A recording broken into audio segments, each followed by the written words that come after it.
Hello, welcome to Ken studies. आज हम day 27 देखेंगे मिशन 240 प्लस में। टारगेट 30 डेज में आज डे 27 देखेंगे। देखो इसमें अभी कुछ दिन तक आपको एक तरह से 22 तक हम कंटिन्यूअसली 100 क्वेश्चन आपको जो पेड वाले हैं उनको प्रोवाइड कराते रहे, और जो ओपन वाले हैं उनको 25 क्वेश्चन। और उसके बाद 23, 24, 25, 26 में हम स्पेसिफिकली पेपर 2 के बारे में हमने आपको बताया। 23 में हमने आपको बोला कि जो मेरी ब्लॉग वेबसाइट है उससे आपको डाउनलोड करना है और उसको रेफरेंस के लिए देखना है। फिर आपको 24 में हमने कुछ सैंपल आपको प्रेजेंट किए, 1 एसे, 1 रिपोर्ट राइटिंग, 1 आर्गुमेंट का। ठीक है। फिर आपको हमने वैसे ही टास्क असाइन किया। ठीक है। और 26 डे जो था उसमें हमने 5 आपको एसे का, 5 आपको रिपोर्ट और 5 आर्गुमेंट का टॉपिक आपको दिया। आज 27th में हम 25 सिर्फ एमसीक्यू सॉल्व करेंगे, और जो डे 28, 29, 30 होगा उसमें हमने ऑलरेडी आपको बताया कि फुल हम 125 क्वेश्चन का सेट प्रोवाइड ये कराएंगे। ठीक है। तो उसमें ये चलेगा। आज हम 25 क्वेश्चन में से फर्स्ट क्वेश्चन देखते हैं।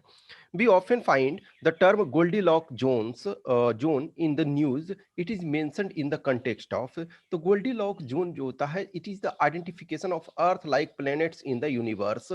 देखो अर्थ में लाइक जो स्ट्रक्चर है वो अभी तक हमको प्रॉपर तरीका से अभी कहीं प्राप्त नहीं हुआ। हम अभी नियरेस्ट जो है मंगल को देखते हैं कि वहाँ हैबिटेबल जोन हो सकता है, लेकिन ये यूनिवर्स इतना बड़ा है कि अभी हम एक्सप्लोर नहीं कर पा रहे हैं। हमारे पास जो भी रिसोर्सेस हैं, जो भी इक्विपमेंट्स अवेलेबल हैं, जो टेक्नोलॉजी अवेलेबल है, उसके अनुसार अभी तक हम पूरे को एक्सप्लोर नहीं कर पा रहे हैं। But still we are trying, scientists are trying, जो स्पेस साइंटिस्ट हैं वो ट्राई कर रहे हैं कि ऐसा अर्थ लाइक स्ट्रक्चर प्लैनेट पता चले। अब सपोज फॉर एग्जांपल कोई ऐसा हो सकता है मिल जाए जो कि millions of light year away है, तो उसको हम प्रेजेंट सिचुएशन में उस प्लेनेट पे हम जा भी नहीं सकते हैं, लेकिन स्टिल जो खोज है इस चीज का जारी है, जो एक्सप्लोरेशन जारी है। तो ए नेक्स्ट कह रहा है, two vehicles sold at same price with 20% and 25% profit respectively. If the total cost price was 1,96,000,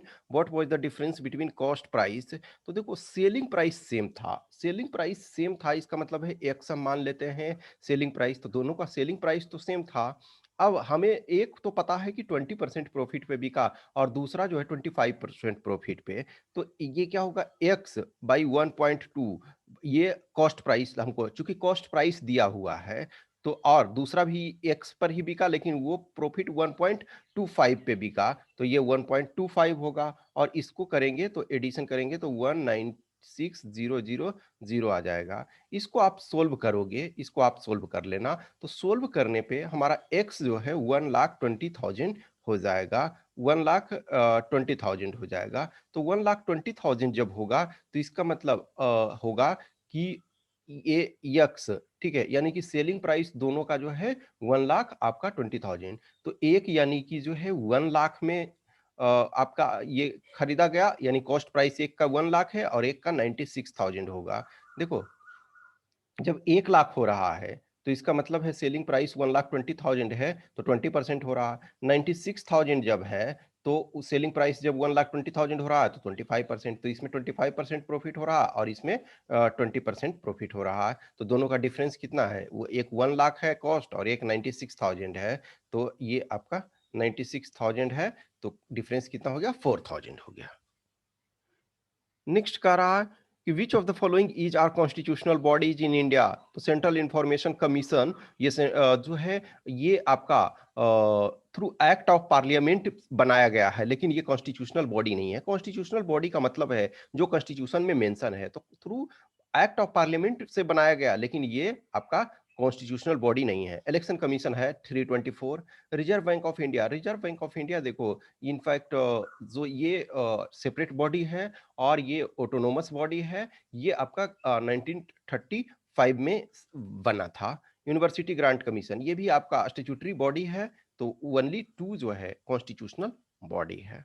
next है, which of the following are subjects in concurrent list under 7th schedule of the constitution of India. 7th schedule 3 list को discuss करता है। तो citizenship जो है, citizenship हमारा ये क्या है, सिटीजनशिप हमारा यूनियन लिस्ट में है, क्योंकि हमारे पास सिंगल सिटीजनशिप है। Yes, there are specific provisions. पहले जैसे जम्मू एंड कश्मीर के पास स्पेसिफिक प्रोविजन था कि वहां के सिटीजन को थोड़ा एडवांटेज मिलेगा, उसी प्रकार एक तरह से लिटिल बिट स्पेसिफिक प्रोविजन है नॉर्थ ईस्ट के स्टेट से, मान के चलो कि उनको कुछ सुविधाएं दी जाती है, लेकिन इसका मतलब ये नहीं है कि ड्यूअल सिटीजनशिप है, सिंगल सिटीजनशिप है, देयर आर सम प्रोविजंस। तो ये आपके जो सिटीजनशिप है वो आपका यूनियन लिस्ट में है, तो ये खत्म हो गया। तो आपका 2 ये खत्म हो गया।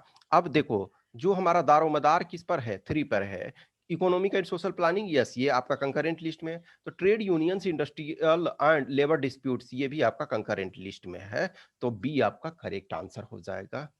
नेक्स्ट कह रहा है कि the variable x varies directly as y and varies inversely as z when x equal to 8, y equal to 12 and z equal to 3, what is x when z equal to 6 and y equal to 12। तो देखो ये क्या है, x जो है directly very करता है, x directly very करता है y के और इनवर्सली प्रोपोर्शनल z के। तो x इक्वल टू हम लिख सकते हैं, तो ये इसको k एक कांस्टेंट यदि लिखें तो k बाई वाई जेड लिखें। तो x कितना है, x इक्वल टू 8 है, अब y इक्वल टू 12 है और z इक्वल टू 3 है और इंटू k करेंगे। तो k इक्वल टू क्या होगा, ये इधर गया तो 24/12 equal to k equal to 2 आ गया। k इक्वल टू 2 जब आ गया तो अब हम इस फॉर्मूला में लिखते हैं x इक्वल टू ये बाई, तो बाई कितना है 24 इंटू के, तो 2 इंटू 24 और z कितना है आपका 6 है, तो इसको करोगे तो कितना आ जाएगा 8, x इक्वल टू 8। ठीक है, तो x जो है वो 8 के बराबर है। नेक्स्ट है, in the aftermath of the partition of Bengal the swadeshi and boycott movement was organised in different parts of India, who of the following is well known to have led this movement in Tamil Nadu. जो तमिलनाडु क्षेत्र में है, obviously तब तमिलनाडु उसको नहीं मद्रास कहते थे, ये बात ध्यान रखना। इन द सेंस है कि उस समय जो आज का तमिलनाडु क्षेत्र है उसमें कौन ये मूवमेंट को ये चला रहे थे। तो इसमें कौन चला रहे थे, आपका चिदम्बरम पिल्लई। तो चिदम्बरम पिल्लई इस मूवमेंट को चला रहे थे। नेक्स्ट है, who of the following founded the all India village industries association. तो इन्होंने all India village industry association किसने बनाया, ये महात्मा गांधी ने बनाया। नेक्स्ट है आपका फ्रीडम फाइटर। तो Annie Besant home rule movement सही है। होम रूल दो मूवमेंट था, एक एनी बेसेंट ने चलाया और दूसरे लोकमान्य बाल गंगाधर तिलक ने चलाया। तो फर्स्ट सही है। सुरेंद्र नाथ सेन नन कोऑपरेशन मूवमेंट नहीं। सुरेंद्र नाथ सेन जो थे एक ऑथर थे और उन्होंने 1857 की क्रांति के बारे में बहुत अच्छा खासा लिखा। 1857 की क्रांति में देखो वीर सावरकर जो है वो काफी कुछ लिखे, लेकिन सुरेंद्र नाथ सेन ने भी ये लिखा, तो ये आपका गलत हो गया। नेक्स्ट है विनोबा भावे। यस, विनोबा भावे जो है भूदान मूवमेंट से जुड़े हुए थे, तो 1 एंड 3 करेक्ट है, तो सी आंसर हो गया। नेक्स्ट आपका है, P has 20% more money than Q and 10% less money than R. If their total capital is rupee 5300, then which one of the following statement is not correct? तो देखो सबसे कम इसमें मनी किसके पास है, Q। ठीक है, तो Q के पास सबसे कम मनी है, कह रहा कि P के पास 20% Q से ज्यादा है एंड 10% लेस देन आर, इसका मतलब Q के पास सबसे ज्यादा मनी है। तो Q के मनी को हम कितना मान ले, Q के पास जो शेयर है उसको मनी का उसको x मान ले, तो P का क्या होगा, P का 1.2x हो जाएगा। तो 1.2x आप हो जाएगा। अब देखो जो P है, तो P के पास कह रहा है कि 10% लेस देन R, इसका मतलब है कि R के पास ज्यादा होगा, तो R के पास कितना हो जाएगा 1.2x और डिवाइडेड बाई 0.9, यानी कि आप क्या है 12x/9 कर सकते हो। तो ये आपके पास R के पास है। अब तीनों को ऐड कर दो, x plus 1.2x plus 12/9x इतना बराबर क्या है 5300। जब हम इसको प्रॉपर सोल्व करेंगे तो क्या क्या आ जाएगा आपके पास, p का वैल्यू जो है वो तीनों का आपका आ जाएगा। तो p पी का ये इसमें क्यू यक्स जो है सबसे कम किसके पास है, पी के सॉरी क्यू के पास। तो क्यू का इसमें जब हम सोल्व करेंगे तो यक्स बराबर क्या आ जाएगा, ये 1500 और ये पी के पास 1800 आ जाएगा और आर के पास कितना आ जाएगा, 2000 आ जाएगा। अब देखो, तो पहला कह रहा P and Q's total capital is 3300, तो 1800 एंड 1500 ये ऐड करोगे तो पी और क्यू का आपका 3300 आ जाएगा।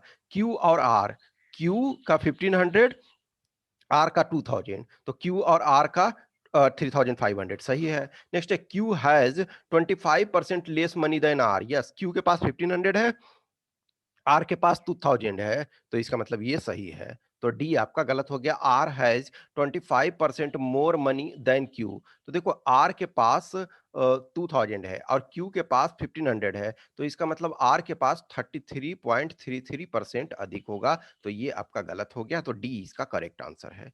नेक्स्ट है to reactants in a flask produce bubble gas, it turns lime water into milky, the reactants in the flask. तो फ्लास्क में रिएक्टेंट्स कौन सा है, तो ये magnesium carbonate and hydrochloric acid है।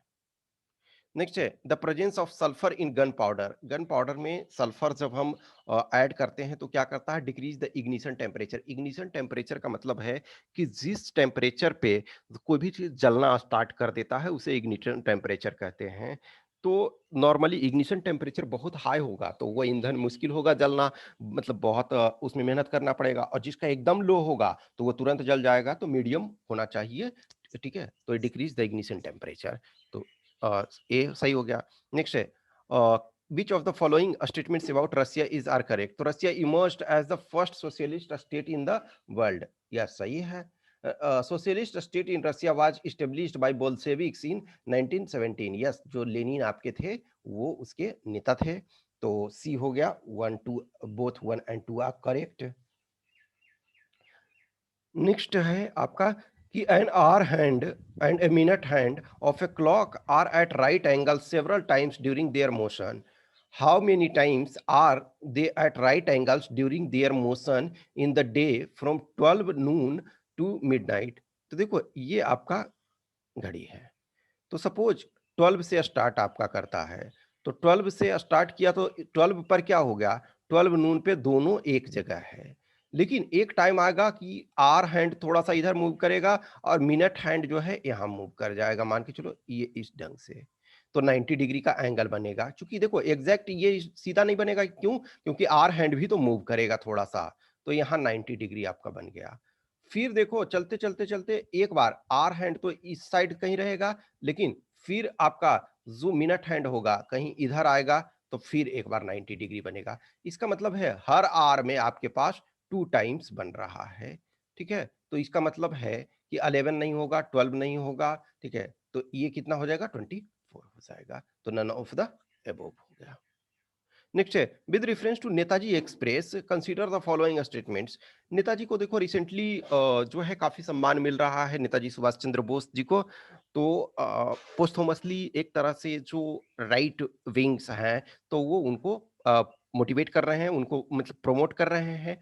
तो अभी जो ट्रेन है वो कह रहा है कि one of the oldest train the Howrah कालका Mail is renamed as Netaji Express, तो जो वन ऑफ द ओल्डेस्ट है ट्रेन है तो उसको नेताजी एक्सप्रेस उनके सम्मान में चेंज कर दिया गया, तो फर्स्ट स्टेटमेंट सही है। नेक्स्ट है इन 1941 Subhash Chandra Bose took this train in Gomoh in order to escape from house arrest. Gomoh आज के डेट में झारखंड में है, तब कंबाइंड बिहार में ये हुआ करता था, तो इससे जो है हाउस अरेस्ट से निकल गए क्योंकि इनको नजरबंद करके घर में रखा गया था, तो सी स्टेटमेंट सही है। और इसके बाद यहाँ अफगानिस्तान होते हुए, रसिया होते हुए और जर्मनी गए। देखो यहाँ से पहले अफगानिस्तान गए, वहां से अफगानिस्तान से रसिया गए, रसिया में इन्होंने सोचा था कि मदद मिलेगा, लेकिन फिर जो है रसिया और ब्रिटेन एक साथ फाइट करने लगे, तो रसिया तो अब मदद कर नहीं सकता था, तो वो जर्मनी में गए, तो जर्मनी में वहां हिटलर ने इनडायरेक्टली रूप से मदद किया, फिर उन्हें सिंगापुर होते हुए और फिर जापान भेजा गया, और वहां उन्होंने फिर आजाद हिंद फौज जो मोहन सिंह ने स्थापना किया था उसका नेतृत्व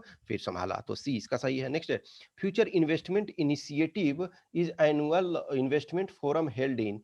तो जो फ्यूचर इन्वेस्टमेंट इनिशिएटिव है वो एनुअल जो इन्वेस्टमेंट फोरम कहाँ होता है, रियाद में होता है, तो इसका सी आंसर है।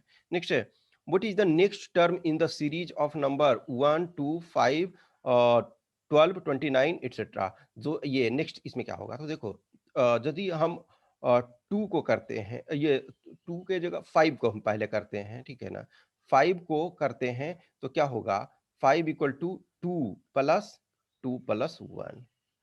फिर आपका जो नेक्स्ट टर्म है 12 है, तो 12 को क्या कर सकते हैं, करेंगे तो 5 प्लस 5 प्लस 2। फिर 29 इसी ढंग से, तो 12 प्लस 12 ये, ठीक है, तो 12 और प्लस 5, ठीक है। नेक्स्ट टर्म यदि आएगा तो क्या होगा इसमें, 29 प्लस 29 और प्लस 12, तो 29 29 58, तो ये 70 आ जाएगा, ठीक है। अब नेक्स्ट टर्म जो सपोज होगा, तो हमको यही पूछ रहा है, तो 70 हो गया। नेक्स्ट टर्म जो होगा तो 70 प्लस 70 और प्लस 29, ठीक है। तो इस ढंग से सिचुएशन ये चलते रहेगा, तो 70 इसका हो गया। नेक्स्ट कह रहा कि consider the following statements about कला उत्सव। कला उत्सव के बारे में आपको ये स्टेटमेंट को विचार करना।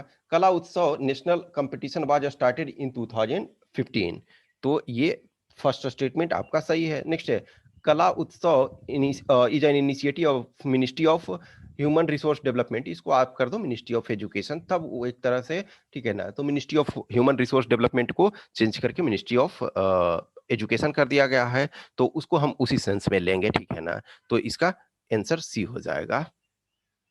नेक्स्ट है, consider the following statements according to a report pollution claimed approximate 54,000 lives in Delhi in 2020, ये स्टेटमेंट सही है। नेक्स्ट है, cost estimator is an online tool for estimating real time health impact and economic cost from, ठीक है ना, इसको from कर लो, from PM 2.5 and air pollution, तो ये भी सही है, तो both 1 and 2 are correct. Next है, if southeast become north, northeast becomes west and so on, then what will west become। देखो इसमें सबसे है कि आप ये बना लो, ये आप इसमें कर दो नॉर्थ ईस्ट साउथ वेस्ट। अब जैसे जैसे कहता है करते चलते हैं, तो साउथ ईस्ट, तो साउथ ईस्ट ये वाला पार्ट हुआ, करा साउथ ईस्ट बिकम नॉर्थ, तो यानी इसको हम मान ले 35, ये 45 डिग्री, तो ये आपका 45 प्लस 90, तो ये इस डायरेक्शन में आपका एंटी क्लॉकवाइज मूव कर रहा है, तो यहां पहुंचा। अब कह रहा नॉर्थ ईस्ट, तो नॉर्थ ईस्ट ये वाला होगा, नॉर्थ ईस्ट, तो नॉर्थ ईस्ट बिकम वेस्ट, तो इसका मतलब फिर ये देखो 45 और प्लस 90 यहाँ मूव कर रहा है इस डायरेक्शन में, तो अब कह रहा वेस्ट क्या होगा, तो वेस्ट क्या होगा, तो ई आपका 90 प्लस 45, इसका मतलब है कि कितना मूव करेगा, तो ये यहाँ पे, तो इसका मतलब क्या आ गया, साउथ ईस्ट के पास ही आ गया, तो ये साउथ ईस्ट हो गया, ठीक है। तो जैसे जैसे आपको कहता जा रहा है उस ढंग से आपको मूव करते जाना है, ठीक है। तो ये सी इसका करेक्ट आंसर हो गया। नेक्स्ट है, which one of the following is used for fruit ripening though it is considered very harmful to us, तो ये कैल्शियम कार्बाइड CaC2, ठीक है। कैल्शियम कार्बाइड जो है वो उसको कार्बाइड नॉर्मल गांव में कहते हैं, और ऐसे हम लोग के यहाँ कार्पिट कहेंगे, लेकिन कार्बाइड उसको कहते हैं कैल्शियम कार्बाइड, तो वो हार्मफुल होता है, अदरवाइज फ्रूट्स वगैरह को पकाने में यूज करता है, लेकिन नहीं करना चाहिए। नेक्स्ट है, the compound used as a preservative in food products such as tomato ketchup and fruit juice, तो ये किसका यूज किया जाता है, तो इसमें आपका सोडियम बेंजोएट को यूज किया जाता है। नेक्स्ट का रहा है, consider the following places Ratnagiri Sundarban, तो रत्नागिरी आपका महाराष्ट्र में है, और सुंदरबन जो आपका वेस्ट बंगाल में, सुंदरबन वेस्ट बंगाल और बांग्लादेश को में सुंदरबन का जो डेल्टा है वो दोनों कंट्री में पड़ता है। तो which of the above places is are known for its or their mangroves, तो दोनों प्लेसेस में मैंग्रोव पाया जाता है, लेकिन जो ईस्टर्न कोस्ट में है वो ज्यादा पाया जाता है। इनफैक्ट ईस्टर्न कोस्ट में जो है दुनिया का जो हाईएस्ट डेंसिटी आपका मैंग्रोव का पाया जाता है, तो वो उसका स्टेटमेंट सी करेक्ट है। नेक्स्ट आपका है, which one of the following numbers is exactly divisible by 99, तो 99 से डिविजिबल होने के लिए 9 और 11 दोनों से डिविजिबल होना चाहिए। तो सबसे पहले आपको देखना है कि 9 से कौन डिविजिबल है? तो सबका नंबर का एडिशन कर लो। तो ये 6 प्लस 7 13, 13 प्लस 6 19 और प्लस 7 तो ये 26 आता है। तो 26 3 से ये 9 से डिविजिबल नहीं है, तो ये नहीं होगा, ठीक है?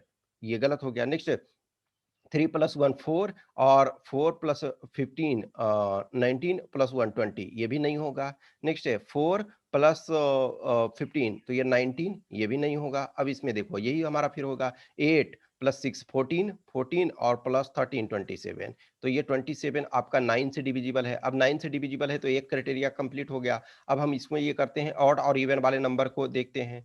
तो 5 प्लस 6 तो ये 11 हो गया और प्लस 8 19 और ये 3 प्लस 5 8 तो ये करोगे तो 11 से ये डिविजिबल है तो इसका मतलब ये भी क्राइटेरिया क्वालिफाई कर रहा है तो डी इसका करेक्ट आंसर हो जाएगा। नेक्स्ट है the bulk of iron in the human body is in तो देखो बोन में कैल्शियम आपका पाया जाता है, टीथ में भी कैल्शियम आपका पाया जाता है, ब्लड में है जो मैक्सिमम आयरन जो है बल्क ऑफ आयरन पाया जाता है वो ब्लड में आपका पाया जाता है तो बी इसका करेक्ट आंसर है। नेक्स्ट आपका है 25 question number 6 boys A B C D, E, and F play a game of cards. Each has a pack of 10 cards. F borrows 2 cards from A and gives away 5 to C, who in turn gives 3 to B, while B gives 6 to D, who passes on 1 to E. Then the number of cards possessed by D and E is equal to number of cards possessed by. तो देखो initially सबके पास 10-10 है तो आप जैसे जैसे कहता है उसको करते जाएं। ये आपको एज ए होमवर्क के तौर पे दे रहे हैं। इसका करेक्ट आंसर कमेंट बॉक्स में आपको करके बताना है। ठीक है, I hope you enjoy this session. और अब 3 सेशन एक तरह से बचा हुआ है। 3 सेशन में हम 3 फुल लेंथ आपको देंगे। कुछ भी क्वेश्चंस क्यूरी है, जिन्हें भी टेस्ट वगैरह लिखना है तो वो आप इन नंबर्स पे संपर्क कर सकते हैं। यार 1-2 टेस्ट आप लिख सकते हो, बहुत सारे लिखते हैं। जो भी जिनको लगता है जो सीरियस प्रिपरेशन में हो उन्हें लगता है कि थोड़ा-सा हम पुश करके हो सकते हैं तो वो लिखो। जिन्होंने होप छोड़ दिया है कि हम नहीं हो सकता है तो वो पैसे अपना बर्बाद नहीं करो। मैं ये सजेशन दूँगा कि ताकि नेक्स्ट ईयर आप उस चीज़ को कर सको। लेकिन जिन्हें लगता है कि यस आई एम क्लोज़ में हैं तो थोड़ा-सा पुश करो। Okay, thank you.